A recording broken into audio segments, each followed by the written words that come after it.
Alright, we are here in beautiful sunny Florida, and today, people, we are going to be doing something very special, something I am so excited to do. This has been in the works for a couple weeks now.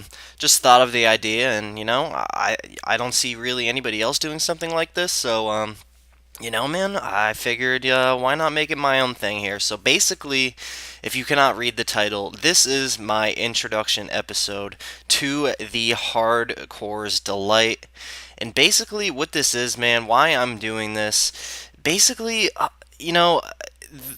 I love like the smaller promotions. That's where the UFC guys come from. The smaller promotions where the UFC gets their guys. Without those smaller promotions, there is no UFC. The UFC can't just pull fighters right out of their ass. They have to be built up somewhere. And man, if you watch these smaller promotions, yes, you are gonna see some low level trash, but you are gonna see some amazing, amazing prospects also, man. And in my opinion, it is the hardcore fans' duties to support these smaller promotions because, like I said, man, without them, there is no UFC. And I just decided I was going to be doing a show on this just because there's so many of the smaller promotions, and I do love doing single breakdowns for each event, but there's just so many of them. So I figured, why not just start a series where I basically run through each month's smaller promotions and what's going to be going on in that month. So this is going to be a once a month show. I'm going to be talking about all the events going on in January. So basically, man, the way I'm going to be doing this is each episode I'm going to be featuring and doing like a full card breakdown for either one or two promotions. This episode I am going to be featuring solely on LFA1, which is this Friday.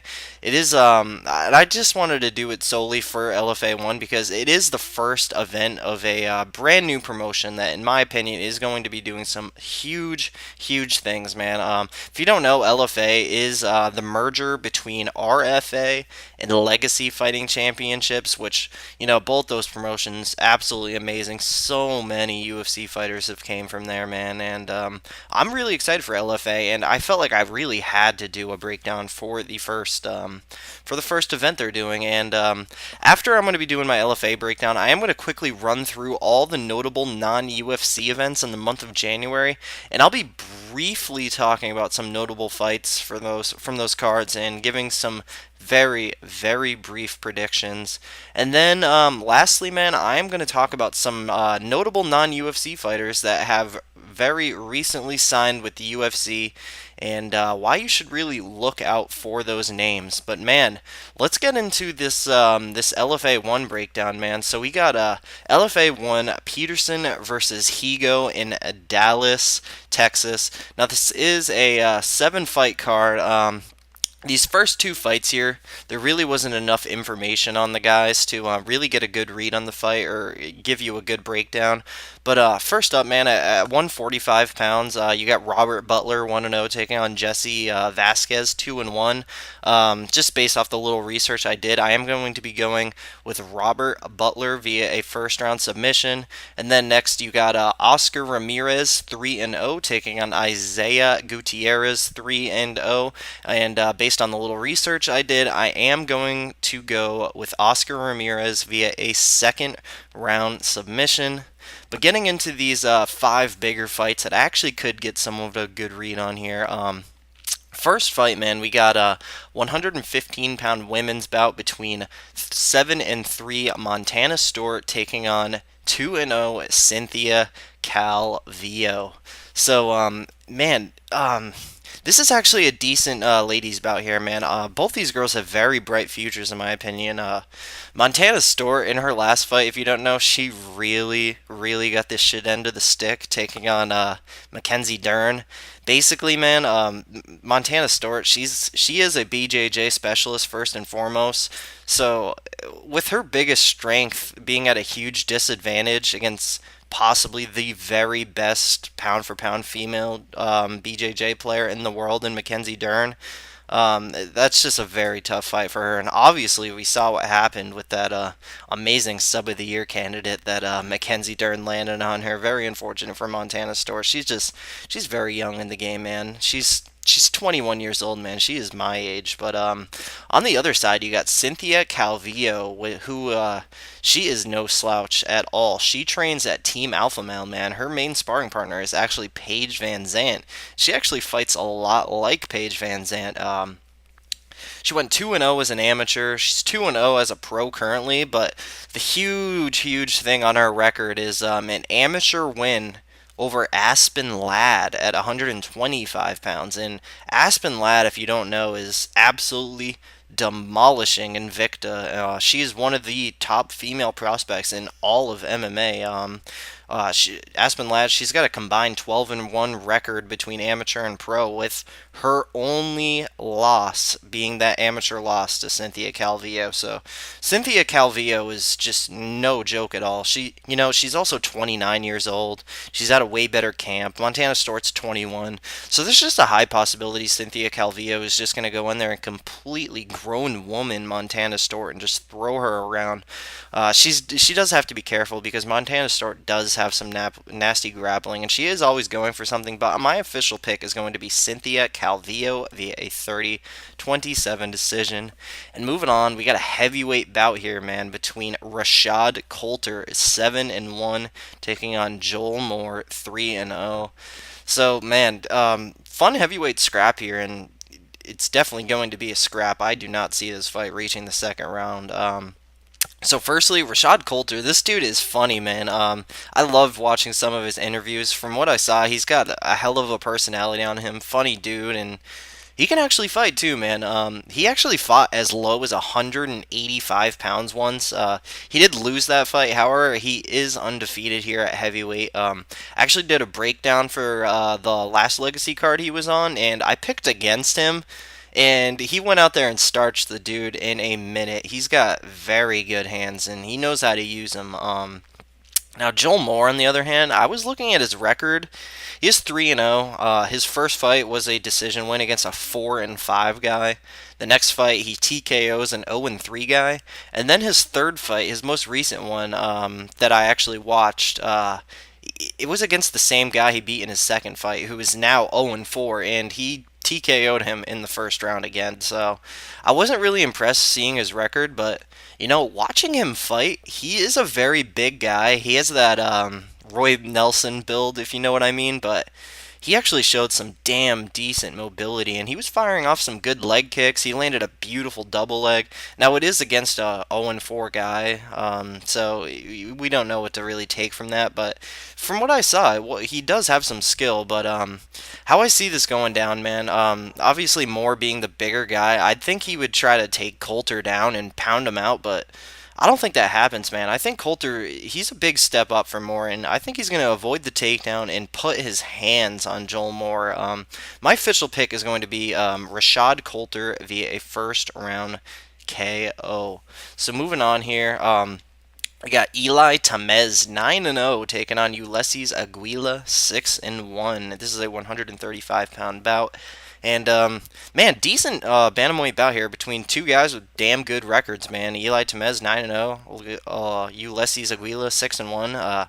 Tamez is coming out of Octagon MMA, which is a pretty good gym that really isn't talked about all that much. Also, from that gym, on that card, is Damon Jackson, who's in the co-main event, and Stephen Ocho Peterson, who is in the main event. So that's just worth pointing out, man. We don't know if that's going to help him in the long run or if it's going to, kind of fuck with his head. But, man, Aguila, I couldn't find what gym he even trains at, so it's probably nowhere too significant. But when it comes to this matchup, man, Tamez, like I said, Tamez is 9-0, but most of these wins are decision wins, and some of them are splits, including his last fight, which he was in some bad spots in his last fight. Honestly, I think he probably lost that fight too. He got dropped. He actually got saved by the bell in the first round. He was in a deep armbar, but he usually does find a way to squeak out the decision win. He's got a decently rounded, well-rounded game. However, I think a good finisher, I can absolutely see them putting Temez away. And Man, I think Ulysses Aguila. I think he might be that guy to do it, man. He's 6-1. He's got 6 finishes. He just actually got his first win via strikes in his RFA debut last fight against another undefeated guy, and it was in the third round. So this dude's got great cardio. Now here's what's solidifying my pick for me. Ulysses Aguila fought 4 times in 2016, and Eli Tamez has not fought since February of 2015. So a 2-year layoff plus going against a finisher, man. That being said, I am going to go with Ulysses Aguila via a second round submission, and I would guess that if there does happen to be odds for this fight, I would guess that Ulysses Aguila would be the underdog, just him being 6-1 and Temez being 9-0. But honestly, man, I think Ulysses Aguila is going to pull this off, in my opinion. So he is my official pick. But moving on to the co-main event of the evening here, we do have Damon the Leech Jackson, 10-1, taking on Charles Cheeks, 11-5. So, man, fairly decent fight here, man. I'm actually somewhat excited about this one. You got the only former UFC fighter, Damon Jackson.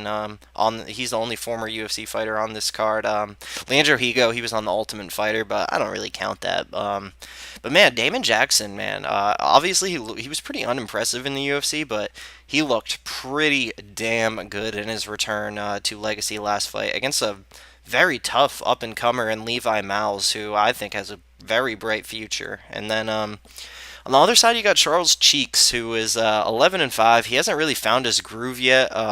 He's a guy who always comes in phenomenal shape. He's a good athlete, but he just doesn't have any particularly great skills anywhere yet. He's 28 right now, so I'd say this fight against Damon Jackson is really his last shot at deciding whether he'll be somewhat of a journeyman outside of the UFC, or if he can actually make a run at the damn thing. So it is absolutely a winnable fight for him. Damon is no world beater. However, I do think that Damon Jackson does have the superior skills, particularly on the ground. And he trains at a better camp in Octagon MMA, like I just talked about. I do like Damon to push the pace, beat Charles Cheeks up against the cage, maybe even hold him there for a little bit, just kill some time. But Cheeks is a very strong dude, so I think Damon's going to look to just take this to the ground where he does have the biggest advantage. Maybe he'll get a sub, but he'll at least control the fight on the ground.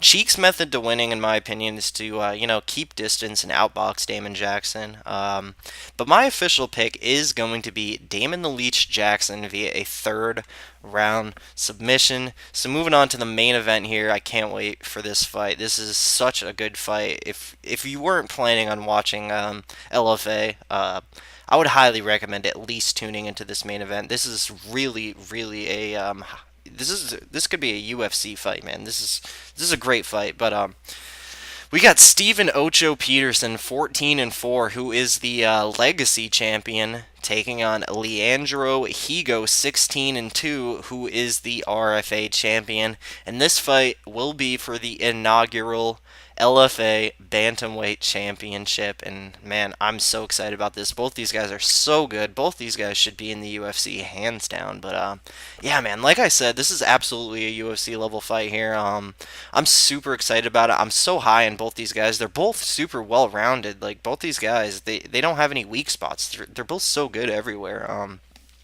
Like I said, Higo the RFA champ, Peterson the Legacy champ.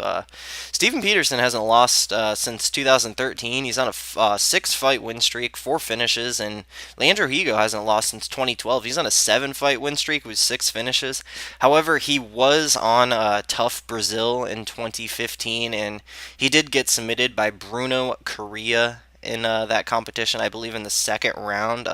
However, as those are exhibition fights and don't count towards actual records. But man, when it comes to this matchup, I think it's superly even matched. When it comes to their skills, both guys are very well rounded. Like I said, both guys excel on the ground the most, but I would give Higo the ever so slight BJJ advantage. But Steven Peterson is longer and probably the better scrambler. Then on the feet, I think things are even there in my opinion. I think Peterson may have the wrestling advantage though, but worth noting, Peterson is just the much bigger guy at 5'9". I really have no clue how he makes 135. In my opinion, I think he's probably like the biggest guy who fights at bantamweight. But I also believe Stevens he's the tougher guy with more killer instinct, man. I notice in Higo's fights, it seems to me sometimes he can have a little too much respect for his opponents and doesn't really have killer instinct at times. He'll really sit back and admire his work too, rather than just rush in and immediately capitalized. Oh, by the way, Steven Peterson, he trains at Octagon MMA, like I mentioned, and Leandro Higo does train at the Pitbull Brothers gym with Patricio Pitbull and Patricky Pitbull and Betch Kohea and all those good fighters. But man, like I said, all in all, I think this fight most likely will be a 5 round war. I have a hard time seeing somebody get the finish. If somebody gets the finish in this fight and they don't get into the UFC, that's a damn shame. But man, I'm going to give my official pick to Steven Ocho Peterson, and I just think he'll be the one pushing the pace more, throwing more volume, wearing Higo down with his size, and yeah, man. So my official pick is going to be Steven Ocho Peterson via a 49-46 decision. And if I had to say, man, when the odds come out, I think Leandro Higo is going to be the favorite here, and if the price is juicy enough on Steven Peterson, I am absolutely going to take a stab at that. But yeah, man. Moving on to the next part of this first episode of the Hardcore Delights, we are going to be quickly running through some the notable non-UFC events. I'm just going to briefly talk about some of the notable fighters on that card, give very, very quick predictions. But getting into it, man, first up, on Friday, January 13th, we do have Absolute Championship Berkut, and if you don't know, that is a very, very good promotion. They're usually in Russia, but I do believe this is their United States debut here in Irvine, California, and they put together a hell of a card here, man. The main event is Thiago Silva versus Jared Torgerson, and I am going to go with Thiago Silva via first round KO, but you really just never know with what Thiago Silva is going to show up. But this dude, Jared Torgerson, he's 17-14, doesn't look good at all. So I think Thiago Silva is going to get on the winning track there. Next, the co-main event, man, Luis Palomino, who's had those wars with Justin Gaethje. If you've never seen those, I highly recommend those. He's going to be taking on a 17-4 Russian named Musa Kamenev. If I probably butchered that, but it is what it is. I just think Lewis, he's probably taken a little too much damage in his career, so I think the Russian's going to go out there and get the first round KO. But man, there's so many notable names on this card. You got Pat Healy versus Leandro Silva, two former UFC guys. If I had to say, I'd probably say Leandro Silva's going to get that done. Christos Giagos is on the card, taking on this Brazilian dude I've never heard of, Alexandre Pimentel. I'd probably just say Christos Giagos is going to get the win there. You got Rodney Wallace on the card, taking on a 10-0 Russian, Shamil Gamzatov. Probably the Russian's going to take that there. You do have a really interesting fight here between Mike Kyle and Tim Hague, man. Man, two guys that probably both took a little bit too much damage in their career, and this is one of those fights where I see absolutely ending under a minute. I guess Mike Kyle would be my prediction, but any other notables on this card? And Danny Martinez is on the card, former UFC fighter, and Nolan Tickman is on the card, former UFC fighter. Terrion Ware, a notable prospect on the card. So very good card here from ACB 51. That is this Friday, the 13th. But moving on, we got one championship this Saturday. Not the best card. Really, the only fight I want to talk about here is the main event. You got Vitaly Big Dash, 8-0. He's the defending champion, and he's going to be taking on a 19-9 guy, Ong La Zong. I'm absolutely butchering these names, but he is an Indonesian guy, and this card is taking place in Indonesia, so they figured they'd just give the Indonesian guy a title shot. But man, Vitaly Bigdash is absolutely going to run through this dude, unfortunately. But moving on here, if you don't know me by now, I am a very big fan of Invicta Fighting Championships. I love that promotion. They really know how to pull together prospects. I mean, just look at the female roster in the UFC. Half of those ladies have came from Invicta. So it's it's a promotion absolutely worth watching. Worth noting on this card, Heather Hardy, who is a female boxing champion, is going to be making her MMA debut on this card. We're seeing the return of Andrea KGB Lee, a very highly touted prospect at 125 pounds. A woman I talked about earlier, Aspen Ladd, is going to be on this card. She is taking on Sierra Eubanks, who also is a decent looking prospect, so that's a fight to look out for there. Raquel Palalui, she's taking on Pani Kianzad. That's a decent fight. Jodie Escobel taking on Deanna Bennett. All decent fights here, but it's all about the main event, man. 145-pound interim title between Megan Anderson, who is absolutely blown up in 2016, and then she's going to be taking on Charmaine Tweet, who, Charmaine Tweet, she's a veteran, she's a little older, but she's still got it, man. If you haven't seen her last fight, she landed the absolute most beautiful spinning back fist KO, so she is still no slouch. It's still going to be a tough test for Megan Anderson, but I think Megan Anderson's going to go out there and put on a damn show for the fans, and hopefully get that call up to the UFC soon. But on Friday, January 20th, we do have LFA 2, and this card is definitely not as good as the LFA I just covered here, but notables on this card, you do have Marvin Bloomer taking on Matt Brown, not the immortal Matt Brown, but the other Matt Brown who has been fighting in RFA. But you do have Chico Camus on this card. He's taking on a dude named Derek Minner, who I've never heard of. I'd say Chico's probably going to win that. And then you got in the main event here. Interesting. We do have the return of Mike the Marine Richmond. If you don't know, he was absolutely killing it in Bellator for a little while, and then he got popped, man. He got popped for steroids. I believe it was steroids. I don't want to speak wrongly, but I do think it was something of the close to steroids. But he's been gone for quite a long time, and he is going to be making his return here against a guy named Lazar Stojadinovic. And I did a little research on this dude, Lazar, and I think Mike Richmond is going to go out there and KO this dude fairly easily. But next up, we got another one of my favorite promotions, man. I love supporting this promotion just because all their shows are pretty much in Florida, so I got to rep my home state promotion. We do have Titan FC 43. Not a whole lot on this card to really look forward to. Really, the fight I want to talk about is the main event. We do have Jose Shorty Torres. He's going to be making his first title defense in Titan FC. The dude's only 3-0, and he is the Titan FC champion. In my opinion, and I know other people have said it, Daniel Levy of Half the Battle has said it.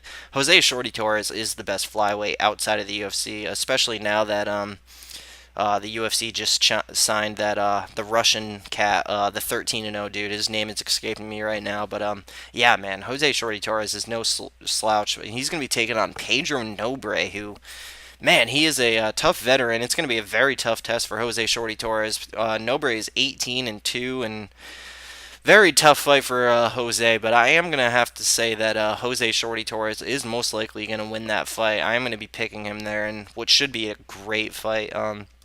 Also, we do have Bellator 170 on the 21st. I'm not going to be talking about that right now because there is no UFC that weekend, so I am going to be uploading a single breakdown video for Bellator 170, which of course is that Chael Sonnen versus Tito Ortiz card. But lastly, the last card of January that I would like to talk about is Bellator 171. There currently is only 2 fights scheduled for it now, but it's just the main event I want to talk about. David Caveman Rickles, a guy I always love watching, very exciting, always comes to fight. He's in the main event, and he's going to be taking on a dude named Aaron Darrow, who I haven't heard of. He's 14-8. Based off the little research I did, I would have to say that David Rickles most likely will go in there and get that first round KO. So, moving on to the next part of this first episode of the Hardcore Delights, I do want to talk about some notable fighters that have just recently signed with the UFC and why you should really look out for these dudes. There was 4 that I just wanted to talk about, but just looking at Twitter just now, there is a rumored 5th guy that I do want to talk about that just got signed. Just it hasn't been confirmed yet, but it looks like it's very legit. I'm super excited to talk about this guy. But first four dudes I want to talk about. Tom, the Fireball Kid, Duke and Wah. He's the Bama champion at 135 pounds. Dude is 14-1. He's an absolute stud, man. This kid is so well rounded. His skills are absolutely ridiculous. He's honestly like the best European prospect to come out of there, I dare say, since Conor McGregor, man. This kid is no joke. All his, I believe, are his fights on Fight Pass? I can't remember if Fight Pass shows Bama or not, but I'm sure you can find his fights on YouTube. But man, you got to check out that Shea Walsh elbow KO. Just lands the most beautiful standing elbow and KOs this dude. Absolutely beautiful. He's going to be debuting in April. No opponent yet, but I'm very much looking forward to that. Another guy I really want to talk about is Ayman Zahabi. He is the brother of Faraz Zahabi. He's the head coach over at TriStar. Ayman Zahabi, man, he's putting together a hell of a record. He is 6-0 now with 6 finishes. Another 135-pounder. So much talent coming in that division. But he's going to be debuting February 19th against Reginaldo Vieira on the JDS versus Struve card. And I'm super excited about Ayman Zahabi. He definitely is Ayman Zahabi. He's definitely a prospect to look out for. And then the Russian cat I was talking about earlier, whose name escaped me. It is Magomed Bibulut.